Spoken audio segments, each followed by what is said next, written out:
Welcome back, everyone. Ready for another deep dive? Always. Today, we're going deep into the life and crimes of Patty Cannon.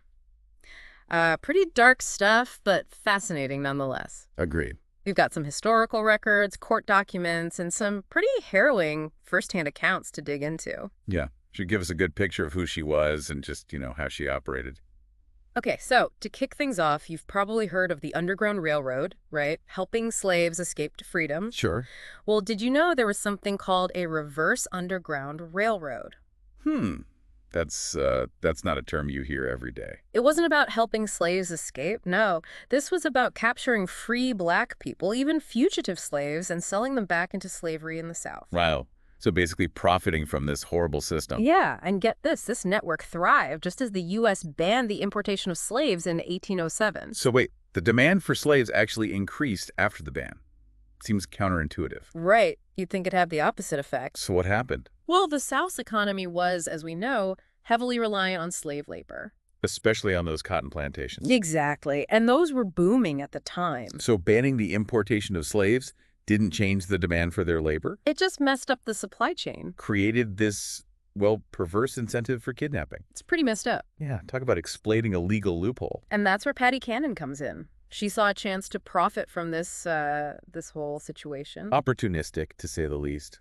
So who was she? Where did she come from? Give us the lowdown. Well, Patty Cannon, real name, Lucretia Patricia Hanley, operated on the Delmarva Peninsula. Border of Maryland and Delaware. Right on the border. Yeah. And for about a decade, early 1820s to 1829, she and her gang basically terrorized the region. So we have this ruthless woman operating in a time when, well, the legal system itself was pretty complicit in this whole exploitation of enslaved people. Yeah, recipe for disaster, for sure. And her gang, the Cannon-Johnson gang, they weren't exactly subtle, were they? Not. Led by Patty and her son-in-law, Joe Johnson, they were known for their brutality. Wow. They used violence to keep those captives under control. And you know what's interesting? The makeup of the gang itself, multiracial? Really? Yeah, adds another layer of complexity to their story. Right? I mean, imagine the moral implications for those black members. Tough to even think about. Yeah, makes you think about the impossible choices people faced back then. And their victims?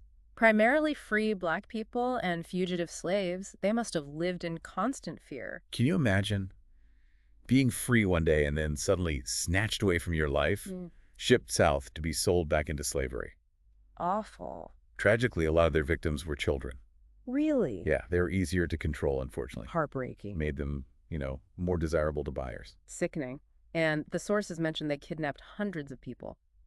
Not just a few isolated incidents. This was a large-scale operation. How did they manage to pull this off for so long? That's what I'm wondering. Well, they were cunning, for sure. Organized. They used decoys, even black gang members, to gain the trust of their victims. So awful. They kidnapped people from waterfront areas, streets, anywhere they could find vulnerable individuals. It's hard to believe they got away with this for so long. I mean, why wasn't law enforcement doing anything? Well, local law enforcement was often hesitant to intervene. Really? Maybe out of fear of the gang's violence, or, possibly even complicity, who knows? And on top of that, proving someone was wrongfully enslaved was a nightmare. Especially in a system that favored slave owners. They exploited those loopholes, that's for sure. Masterfully. So you have this perfect storm, a booming slave trade, corrupt legal system, and a ruthless gang preying on innocent people. But eventually, their luck had to run out. Right. How did it all start to unravel? Well, two key figures stepped in. Mayor Joseph Watson of Philadelphia and Governor John Andrew Schultz of Pennsylvania. I guess sometimes individuals can make a huge difference when systems fail. Absolutely. So what did they do?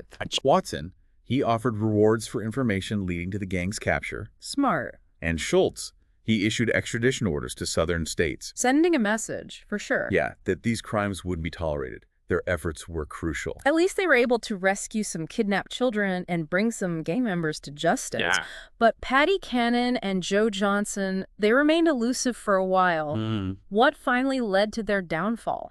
Well, in 1829, the bodies of 4 black people were discovered. Yeah, including 3 children buried on Cannon's property. Wow, chillin'. That gruesome discovery, it was a turning point, led to her arrest.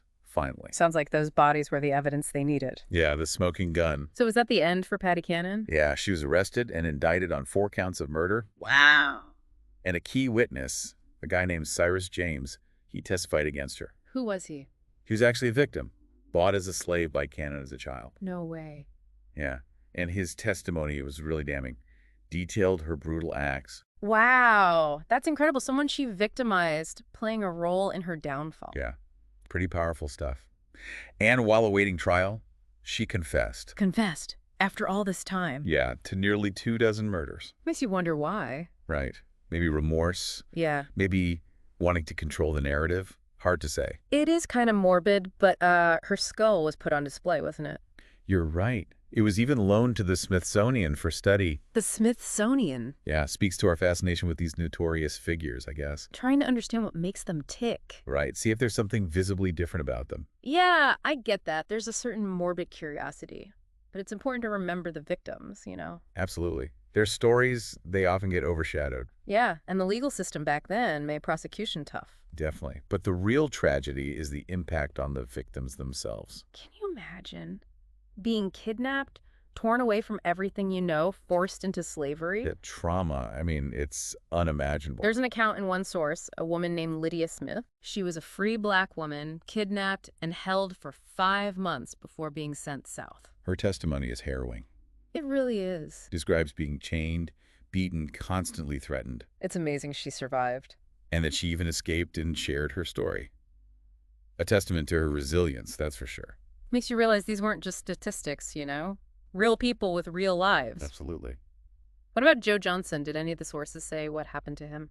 Yeah, he met a pretty violent end, actually. Killed by a bounty hunter in 1830. Resisting arrest. Yep. So both he and Cannon faced some kind of reckoning. True, though a lot of their accomplices were never caught. A bit of a hollow victory, isn't it? Yeah, when you think about all the damage they caused. Speaking of which, I came across something interesting. A housing development called Patty Cannon Estates. Really? Yeah, established in the 70s near the Nanticoke River.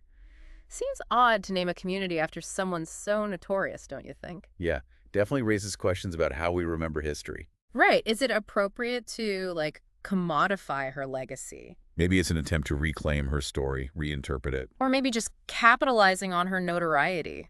Could be. It's complicated. And there's Cannon's Ferry, where captives were transported. Where's that? It's known as Woodland Ferry now, but it's on the Nanticoke River, too.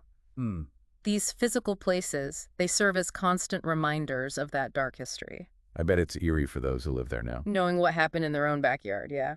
I was reading about the Sussex County Jail Cemetery. Oh, yeah. That's where Cannon was initially buried. Before being moved to a potter's field. Exactly. A burial ground for the poor and unidentified. Fitting, in a way. An unmarked grave. A reminder of the finality of her crimes, the lasting consequences. Yeah, powerful. But her story still fascinates us. Why do you think that is? I think it's those dark aspects of human nature, you know. Greed, prejudice, that hunger for power. She was a woman operating in a man's world. Using any means necessary to achieve her goals. There's a boldness, a ruthlessness about her. Yeah, it both repels and fascinates, that's for sure. Definitely. And then there's the question, was she a product of her time or just uniquely evil? Good question. The sources mention she was often called Lucretia in early accounts. Interesting. Maybe to draw a parallel to Lucretia Borgia, the Italian poisoner. Wow, didn't know that. Yeah. Makes you wonder how much of her portrayal was just, creating a villain. Exaggerating or distorting the truth, yeah. But the truth itself is shocking enough. No doubt. A woman running a reverse underground railroad, kidnapping people, selling them into slavery. It's hard to fathom. It's a story that needs to be told. Absolutely. A reminder of a dark chapter in American history. One that's often glossed over. Yeah. But it's a chapter we need to confront, Learn from it.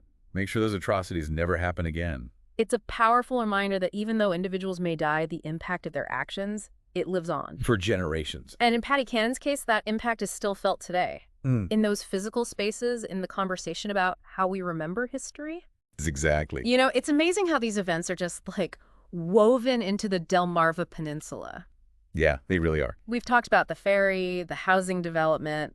Yeah. But there's more, right? More remnants of this history. Oh, absolutely. And, these places, these objects, They offer a connection to the past. It's one thing to read about Patty Cannon in a book, but Right. to actually stand in a place where she lived or operated, Yeah. to see the remnants of her That crimes, makes it real. so real. Like visceral, you know. Totally. The source mentions the Patty Cannon house. Okay. It's in Reliance, Maryland. There's Oh. a historical marker there. Oh, wow.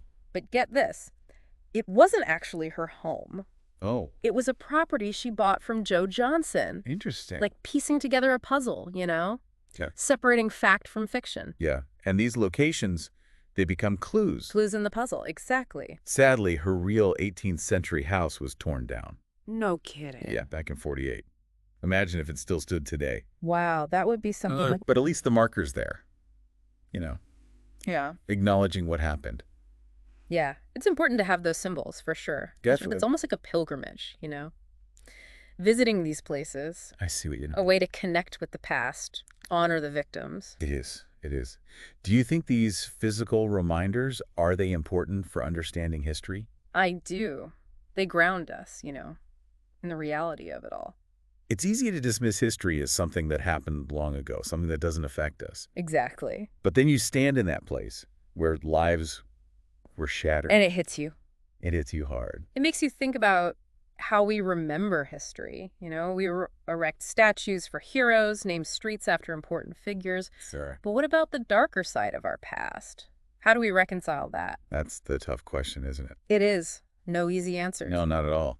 I mean, Patty Cannon's story, it's chilling. Definitely. A reminder of what humans are capable of. The cruelty, yeah. But it's also a story about fighting for justice, Yeah. resisting oppression, Right. And acknowledging the full spectrum of history. the good and the bad. As we wrap up our deep dive into Patty Cannon, what's the key takeaway? What do you hope our listeners will ponder? I hope they'll think about the power of places, objects in shaping our understanding of the past. They offer that tangible link to history. Exactly. A way to connect with the people, the events that shaped us. Powerful stuff. Well, this has been a fascinating, albeit disturbing journey. I agree. Thanks for guiding us through this deep dive. My pleasure. And to our listeners, I hope this sparks a curiosity in you To learn more. to question, to keep exploring history in all its complexity. Well said. Until next time, everyone.